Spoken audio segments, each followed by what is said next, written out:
તૈયારી કરી, બધાએ સહમત થયા, સમાધિ અપાઈ ગઈ. અને આ વાત ઉડતી ઉડતી ઉડતી ઉડતી બાપુ હરભુજીના કાને પડી.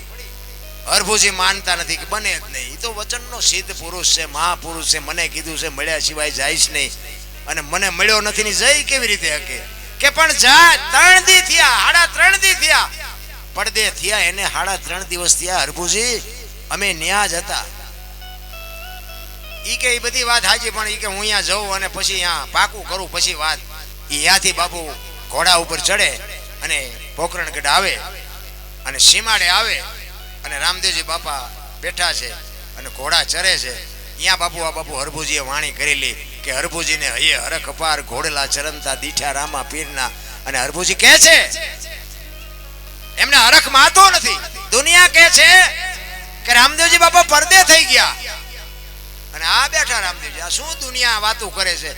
હેઠે ઉતરી બે ભાઈ પહાડ ભેટ્યા અને પછી કહે છે કે મેં તો આવી વાત સાંભળી હતી, રામદેવજી બાપાએ વાતનો ગોળો ટોળો કરીને કહ્યું ભાઈ આ તો જગત છે, ગમે એ બોલે. બે આપણે ઘણા ટાઈમથી કહુંબો નથી પીધો, કહુંબો બનાય કહુંબો પી. હેતે ને પ્રીતે ભાઈઓ દોનું ભેટિયા દીદી કરી કહુંબા તણી મનવાર. હરભુજીને હૈયે હરખ અપાર અહીંયા કહુંબો પીધો. અને પછી રામદેવજી બાપા હરભુજીને રતન કટોરો, અમલની ડાબલી, વીર ગેડીઓ અને અંચળો, આ 4 વસ્તુ સમાધિમાં મૂકેલી ઈ હરભુજીને આપે છે. અને હરભુજીને કહે છે હવે તમે ગામમાં જાઓ, હું જાઉં ઘોડો ખેલવવા. અને હરભુજી અહીં ગામમાં આવે, ચોરે આખો ડાયરો બાપુ શોકગ્રસ્ત બેઠો છે અને બગાડ ઝાટ કરતો ઘોડો આવતો હતો. અને આખો ડાયરો વિચાર કરે કે ભાઈ જો ભાઈ વિયોગીઓના ઘોડા ઉપર બેહીને આવે અને શરમ નહીં આવતી હોય. એટલે અહીંયા આવીને કહે છે કે શું બધા બેઠા છો?